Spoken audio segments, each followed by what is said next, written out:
Yes, friends, on a Friday as we head into what should be, maybe slightly wet, but at least enjoyable holiday weekend, right? It is July 4th coming up in just a couple of days.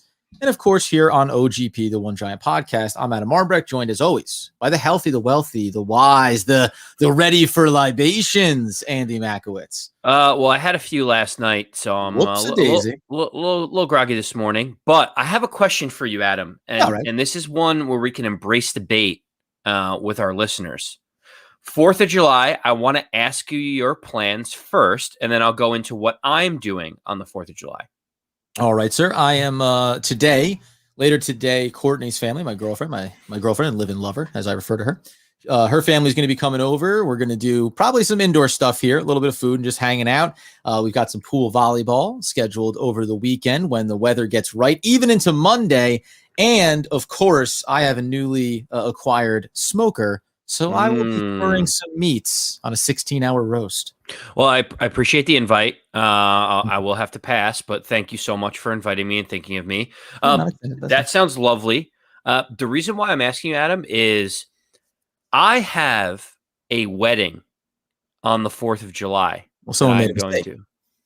And so it's my wife, Kelly's coworker, who I've met a couple times, but I will know Kelly and I will know her coworker at said wedding on the 4th of July.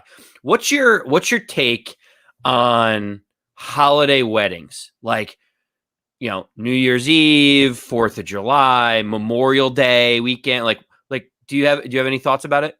Here's the deal. I mean, it's selfish to start just as a baseline, but you could do like a New Year's Eve wedding. You could probably pull that off if you're going to do it right. You know what I mean? If you're gonna celebrate at midnight, if you're gonna make it kind of a collaborative. Yes, I'm getting married, but also we're celebrating New Year's together.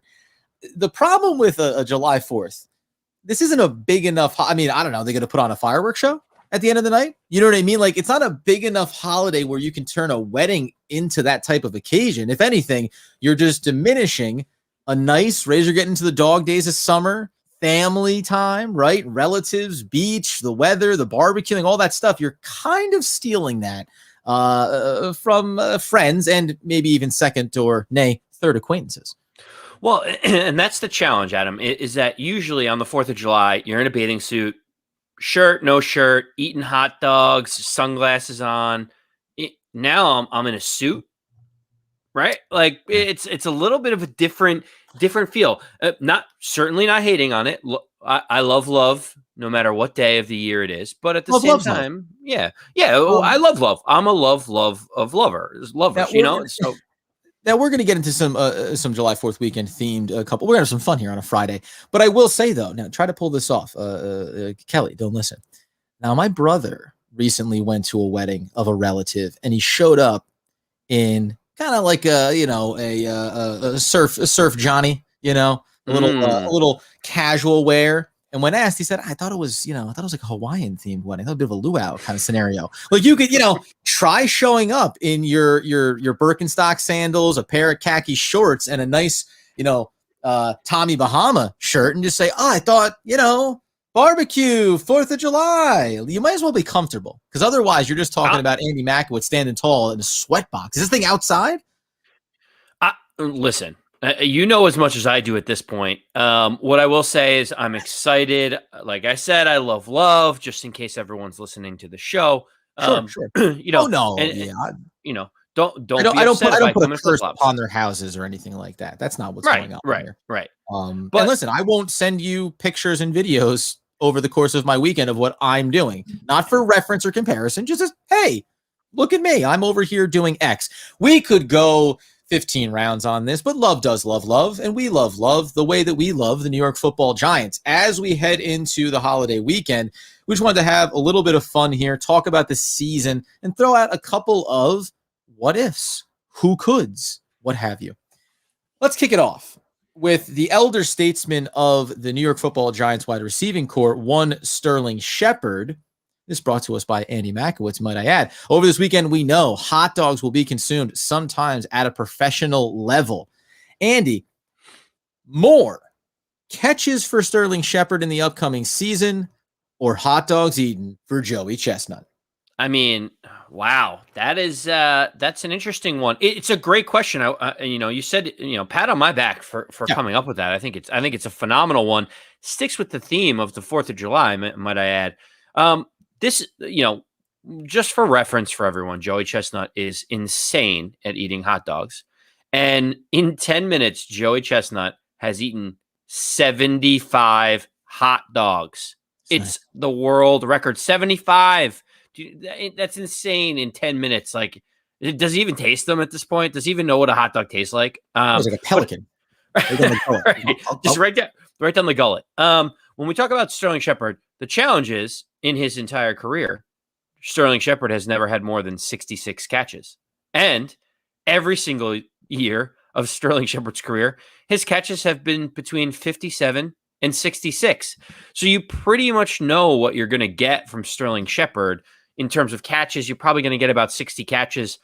Even if he stays healthy, it's tough to think with, Kadarius Toney, Saquon Barkley back, Kenny Golladay, that he's going to have more than that. And that's a tough situation for the Giants to be in because they love Sterling Shepard. But with him becoming a free agent potentially after the upcoming season, the Giants have a lot of questions on whether or not, a 55, 60 catch, 700 yard guy is worth $13-14 million. And so I'm marking you down for Joey Chestnut wins this matchup. Is that correct? I am. Yes, I am. That's a shame, sir. You've embarrassed yourself and you've embarrassed the New York Football Giants fan base. I believe that while I am high on what Kadarius Toney can be, I don't think there's any pressure on him to be that immediately. You've now got Kenny Golladay. You have Slayton settling back into a 2 or 3 role, plus the additions at tight end, a healthy Saquon Barkley, which we're going to get into in a second. I'm going career year here. I think that, again, and by the way, it's a potential walk kind of opportunity for Shepard and setting what his next contract could look like. So I think it's going to be a big year for him. I'll take the over, and we'll keep the receipts. Let's turn our attention, if we could, speaking of the July 4th weekend, and speaking of Saquon Barkley, 1776. It was a good year. We all know. But what about Saquon Barkley, 1776, over under total yards for one Saquon Barkley? Ooh, so this is a tough one, Adam, because I think that this is going to be a banner Saquon year. I think this is the year where everyone's like, oh, we got to ease him in. We don't know if he's going to be ready for week 1. Maybe, we have Devonta Booker. Like we've got a lot of reasons why we don't need to give Saquon a ton of carries. Mm-hmm. I'm in the other camp. I think that Saquon Barkley was drafted in the top 5, and you only draft, good Dave Gettleman's, you want a gold jacket type player in the top 5 of any draft. Saquon Barkley is, when healthy, to me, the best running back in the league. And when you look at total yards for the best running backs in the league, 2 come to mind. There's Derrick Henry, Dalvin Cook, and even, you could throw Alvin Kamara in there because he's catching passes out of the backfield as well. Derrick Henry and Dalvin Cook were the only 2 players to get over 1776 in terms of total yards last year. But I think that's achievable for Saquon. I think you look at 1,300 rushing yards and 476 receiving yards. I think that's doable, and I think that is kind of the expectation of what you want from Saquon Barkley when he's healthy. Well, so here's the thing, right? And I do think, yes, when healthy, of course. The question that I think I look at now is saying, like, how many games is Saquon Barkley officially going to play in? Because if you think that Henry and any of the top running backs in the league and what they put up for the total of the season, you get an extra game this year, but I don't think they're going to press Saquon. I think that, like, on difficult travel days or whatever, they may try to mitigate and use Booker a little bit more in a given game. But what I wanted to see was, okay, Derrick Henry, for example, he averaged 126 yards a game. Dalvin Cook, 111. And then you get down to Jonathan Taylor for Indianapolis, averaging 78 yards. So let's just say, for argument's sake, give Saquon 85 yards per game. But let's account for the fact that he's not going to play all of them. If I give 14 games, 85 yards per. That gets him right to about 1,200. Then it becomes about the receiving yards and saying, how about 40 receiving yards per game on average? That's another 560. You get right there. So I think to your point, it's like if healthy, it's not too taxing to say, can you give me 80 rushing and 40 receiving in 15 or 16 games? Boom, you're over that threshold. My only holdback is if they're just like, hey, Saquon, guess what? Every fourth game of the season, you're just going to kind of get 5 or 6 carries, and we're going to mitigate it based on matchups. We're going to find you rest days, and we're going to kind of treat you like a top shelf pitcher and using a pitch count. Yeah, you're right, and I can't stand that thought process. Like, no, Saquon Barkley is a top 3 running back in the league when healthy. He's had almost an entire, 9 months, 10 months, 11 months. And with ACL injuries, these players come back stronger, faster. Like it's not as debilitating as it used to be. And you've seen the videos of Saquon running and jogging, cutting. He looks like he's athletic as can be. I just think people are downplaying their expectations of Saquon when they should be ratcheting him up. Like if he's healthy, he could have 2,000 yards. He could. Like he's that good. And so setting our expectations of Saquon at like, oh, maybe he'll get 800 yards rushing and 300 yards receiving and break 1,000 yards total. You're like, what? That's not what we signed up for. Like, that's not what a top tier running back does. So with like the accolades comes great responsibility, and Saquon needs to deliver that, especially for this team and what we're hoping to.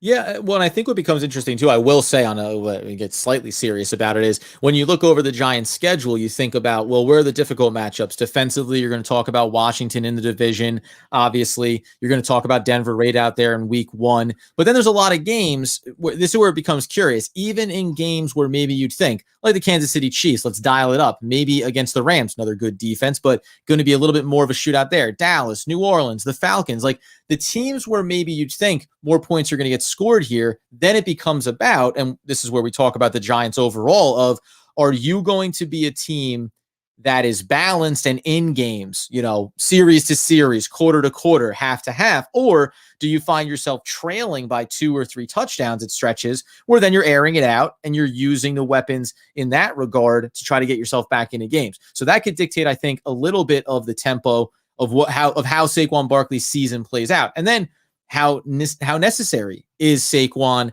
down the stretch of the season? Are the Giants comfortably in playoff position? Are they fighting for their playoffs lives, as we probably assume they will be, and being in that mix? That means that you're going to press him. You're going to use him. And, Saquon's going to want to be used to his maximum when it comes time to whatever, proverbial Esser get off the pot, so to speak. We'll wait for Andy to get back in here in just a minute. But that's those are the factors that I think will play into how we look at Saquon Barkley this year. And it's crazy because, just to throw out the extra stat, when you look back at the overall stats, I mentioned the rushing there, you have guys like Henry, obviously, you have guys like Dalvin Cook, but just think about the fact that in the totality of the league last year, even for a guy like Aaron Jones, but by the way, and this is maybe a nice barometer, ran for about 80 yards, 79 per game, 1,100 yards on the season in 14 games, missed a couple due to injury. So that's actually like a really good example of where potentially Saquon Barkley could find himself. Maybe not playing in every single game throughout the year, still being very effective. And then you're right in the mix of 1,100 yards. And the question then becomes, what is your expectation in the receiving game? And I just wonder, is Saquon Barkley, are we talking about rookie season, right? When you go and you look at what he did in that year in both the run game and through the air, that's where I think you may not see the same type of impact that maybe we expected. Because now you do have Kadarius Toney. You do now have Kenny Golladay. Even relative to his rookie season, you also now have Darius Slayton entering his 3rd year. So pulling him up here real quick. Regular season. Let's go to every single year here for him. Excuse me for a second. That rookie year, when he plays 16 games, he runs for 1,300 yards and he has 700 yards receiving. So he gets to 2,000 yards the rookie year. But the very next year, in 13 games, 1,000 yards, 440 receiving yards, not 1,500. So this is really, I don't know if the usage that you saw his rookie year where he was a 2,000-yard guy, is that really achievable? Or is it more likely? I mean, achievable is the wrong word. It's not about is it achievable. This is about whether or not the Giants are going to press Saquon Barkley to accomplish those things, whether it's going to be an absolute need that he has to go out and do it. So the way the season plays itself out will certainly dictate it. And I think another extra factor in here is how does he look in training camp? How does he look health-wise? And if as you start moving through the year, you're building him up, well, maybe then that ends up being a scenario where he only carries the ball 10 to 15 times in week 1, 10 to 12, and then 10 to 12 again week 2, then 10 to 15 in week 3, then 15 to 20 in week 4. And maybe it's just that gradual buildup that slows him down a little bit from being able to be as, not effective, but just as stat compiling as we maybe might think. Okay. Nice job by me. They call that a little bit of fodder, do a little bit of banter. Good job. Nobody knew. Good work. Bells and whistles. Work. And incidentally, from bells and whistles standpoint, it brings us really into the closeout here for our episode, which is 4th of July weekend. How do you want it to end? How do you hope the wedding ends on Sunday? It's a little bit of a fireworks show. Put on a little display for me. It doesn't have to be, fireworks on the Hudson or anything, but let's give me a little bit of a taste. When you look at the New York Football Giants, the question we're putting out there is who puts on a show? And that can, who do you think this year, beyond the typical, or go with one of the name kind of guys on the roster? Who's maybe a guy that's thought about as a bit of a firecracker and then goes full supernova in the sky, and we're looking back in week 12 or 13 saying, man, this guy gave us a spectacle this season, and we didn't even see it coming. So I think there's a lot of names that we could put into this spot for who puts on a show. You look at Kadarius Toney is a very quick one that comes to mind, just knowing that he's so athletic. He has so many different skills. You can use him in so many different positions. I'm going the polar opposite of Kadarius Toney, and that is Kyle Rudolph. And the reason why I say that is because I think in week 13, you may turn around and say, wow, Kyle Rudolph has 8 touchdowns. Like, where did that come from? Because he's the type of player that we've lacked in terms of a run blocking, hard nose, inside the red zone, pass target at the tight end position. Evan Ingram is this kind of hybrid wide receiver, get him the ball in space kind of guy. But when it comes to it, there's no one better, maybe only his teammate Kenny Golladay, inside the red zone that can go up and be big and make plays for the Giants. So, he's probably the least athletic of all of the different weapons that we have on the field. But I think he's one that you turn around and you're like, wow, he's got 7 or 8 touchdowns in 12 games this year. Like what?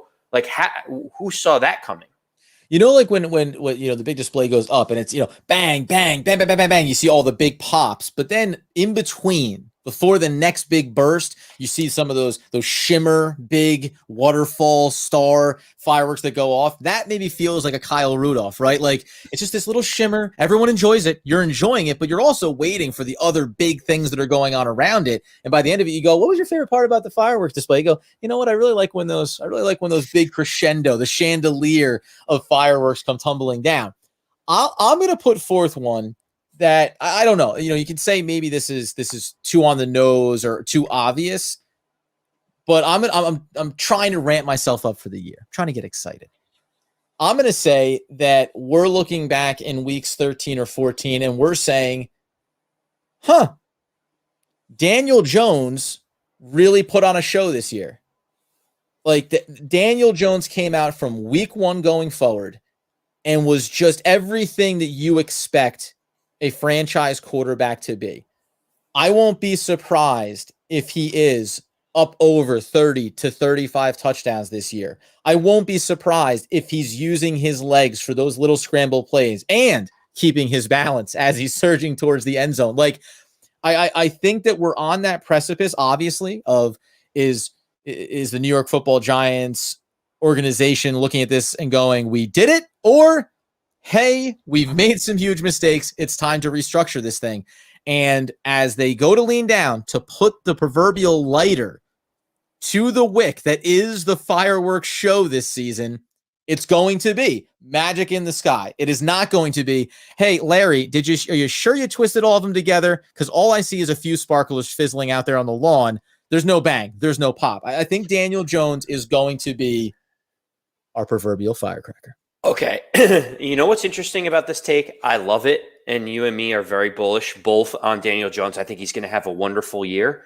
No one else in the betting odds, the betting world thinks the way that we do right now. And I'll give you proof of it.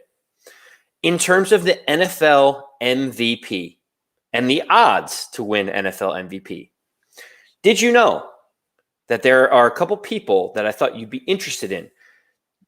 What do you think the odds are on Daniel Jones to win the MVP? Let's start there. Give me a number. Throw out a guess. It's tough because you don't have you don't have a frame of reference. Yeah, I have nothing yet. Plus 1,200, let's say, and that's probably low. It is extremely low. Tom Brady is 12-1. So that's all right. Good. As my benchmark, then 60-1. Right, more in line. That we didn't talk about this off show, so I appreciate you giving it a shot. Clearly expressed on this podcast that Adam needs a lot of time to develop betting thoughts. Andy, he's got the things tip of his tongue. It's all on his brain. He knows exactly where to pull these numbers from. I'm just kind of shooting from the hip here, but ultimately, okay, 60-1, yeah, 60-1. That's a reasonable number, and I'll explain why in a second. But Daniel Jones is 90-1. To be the MVP of the league. And you kind of look at that and you're like, really? Wow.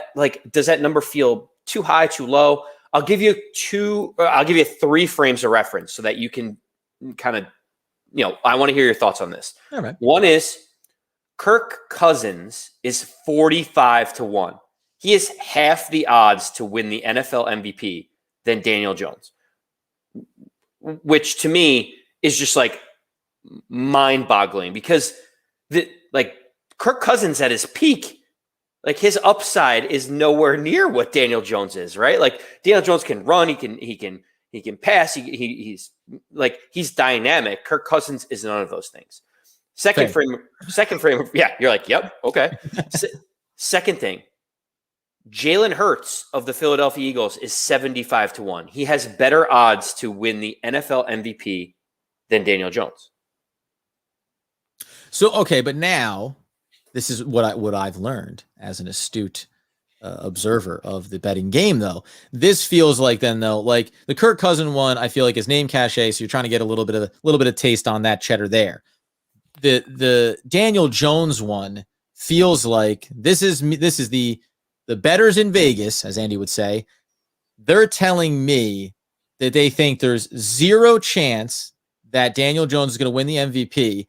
And you're trying to give such tasty odds that you'll get action on it. It's 90-1. There's no way that he's really maybe it's closer, right? 60-1. He should clearly be above Jalen Hurts. But in terms of the value where people are willing to throw some shekels down, you got to push it that far for people to be like, okay, that's worth my $5. 90-1. This is a real shot in the dark.